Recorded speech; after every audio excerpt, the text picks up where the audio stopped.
Okay, students, let's start our next topic. It is historical change in sectors. Generally अगर इतिहास को पलट करके देखें तो in the beginning primary sector जो था मोस्ट इम्पॉर्टेंट सेक्टर था इकोनॉमिक एक्टिविटीज़ के रूप में. As the methods of farming धीरे धीरे बदली, एग्रीकल्चर सेक्टर जो था ये और ज़्यादा प्रॉस्पेरस होता चला गया. It produce much more food then before. बहुत सारे लोग जो थे अब इसके साथ में और भी एक्टिविटीज़ करने लगे. बहुत सारे क्राफ्ट पर्सन और ट्रेडर्स जो थे इनकी संख्या बढ़ने लगी. बाइंग एंड सेलिंग एक्टिविटीज़ भी समय के साथ बढ़ती चली गई. Besides there were also transporters. भाई ट्रांसपोर्ट सामान को इधर से उधर ले जाने वाले लोग भी रहे. एडमिनिस्ट्रेटर्स भी थे, आर्मी भी रही.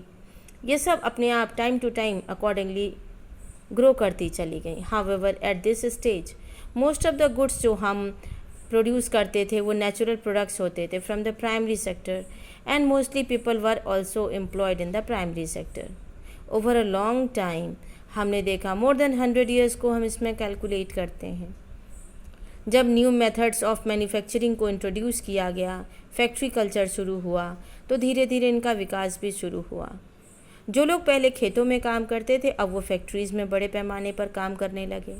People began to use many more goods that were produced in factories at cheap rates. Secondary sector धीरे धीरे जो था मोस्ट इम्पॉर्टेंट सेक्टर के रूप में ग्रो करने लगा बिकॉज अब इसमें प्रोडक्शन भी बढ़ा and it gives the employment opportunities to the people also. तो धीरे धीरे प्राइमरी सेक्टर से हम लोगों का शिफ्ट देखते हैं सेकेंडरी सेक्टर के दौरान. इन द पास्ट 100 ईयर्स में there has been a further shift. एक और शिफ्ट हमें देखने के लिए मिला.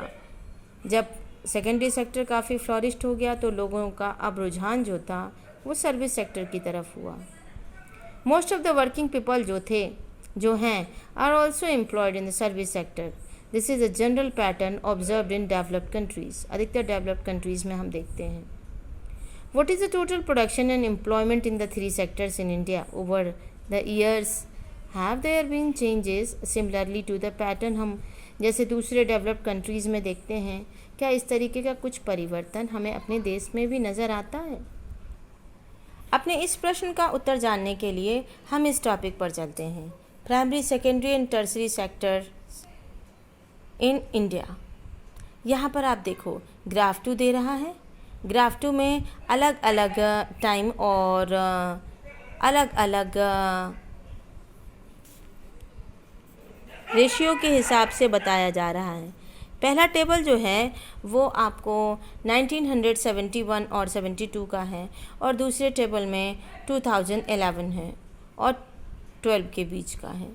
अभी आप इसमें देखें प्राइमरी, सेकेंडरी और टर्सरी सेक्टर का रोल जो है आपको नज़र आ रहा होगा कि किसका कितना कंट्रीब्यूशन है हमारी जीडीपी में.